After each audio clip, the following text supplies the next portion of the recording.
Well, now to a big story out of Eastern Europe. Ukraine says hackers are behind a big power outage in that country. The lights went out for hundreds of thousands of people right before Christmas across the western part of Ukraine. And now researchers say it was an attack, a highly destructive malware that infected the utility system in Ukraine.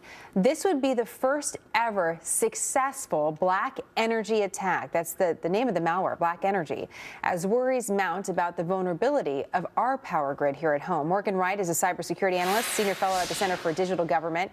And here's the reason why we're talking about this today, Morgan. You say our critical infrastructure here already in the United States is infected with this malware. How and what does that mean?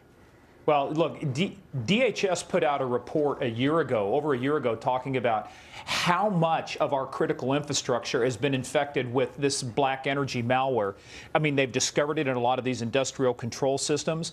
And so now when we see what's happened in the Ukraine, when we see what's happened, now that we understand Iran got access to one of our dams, you know, one of the other things too, ThyssenKrupp, a company in Germany, one of their blast furnaces at one of their steel mills was taken offline, significant damage, massive damage. This is a harbinger of bad things to come. I don't want to do the sky's falling, Jenna. We don't try not to do that. But I'm telling you, the fact that they demonstrated it and did this shows what they can do on a massive scale inside our own critical infrastructure. Who is they? Right now, it's a group dubbed Sandworm. The question is what kind of ties do they have? Look, when you and I talked about Stuxnet and Flame, when it was discovered in the centrifuges in Iran, my concern was that there's a Russian company that helped remediate, help fix all the damage to Iran. A lot of this capability of Stuxnet, very similar things, now appears to be some of the underpinnings of what BlackEnergy does. So there's a lot of ties to Russia, and we know that between Ukraine and Lithuania and Estonia, Crimea, you know, there's a lot of influence in that region that's going on, a lot of tension. You know, I'm not trying to say somebody's responsible, but if you sit back and connect the dots, there is a lot of things that point to not only a group, but a group inside of Russia. So in the simplest of terms, what exactly is BlackEnergy malware? What it does, Jenna, and for the viewers out there, what it does is think of this as something that goes in and it can help take control of something. But then what it does is, like in some intrusions, they don't want you to know that they've been there, the bad actors.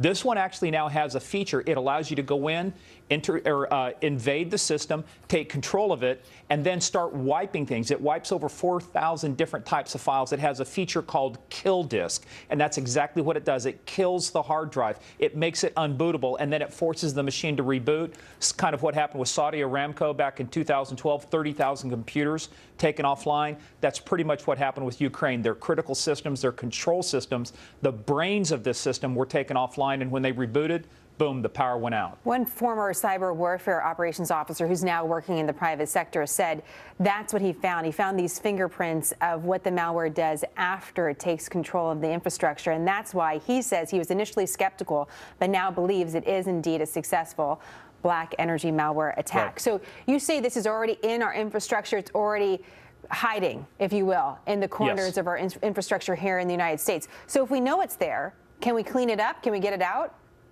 You can if you know where to look. I mean, think about this. This is a hotel with 10,000 rooms, and you want to find the one room that has the one piece of paper in it that's hiding somewhere in that room. It's very difficult. This is a huge, complex project made more difficult, Jenna, by the fact is that a lot of these critical infrastructures don't have the most modern computer systems and the most modern networks or the most modern cybersecurity. So it becomes very difficult to hunt room by room, you know, drawer by drawer, floor by floor to try and find this stuff. It's something that has to be done, and if they don't, you're going to see the Ukraine repeated over and over again, especially here in this country. Well, one of the reasons we're watching it is, of course, because of that. And just to review the scenario for our viewers, here we are. It's Ukraine. It's the end of December. It's freezing. You have hundreds of thousands of people without electricity, and a big question about how to bring the power back online.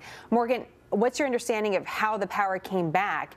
And what do you think the scenario is for us if something like this happened here, also in the winter, also terrible weather outside? You know, what really is the recovery time?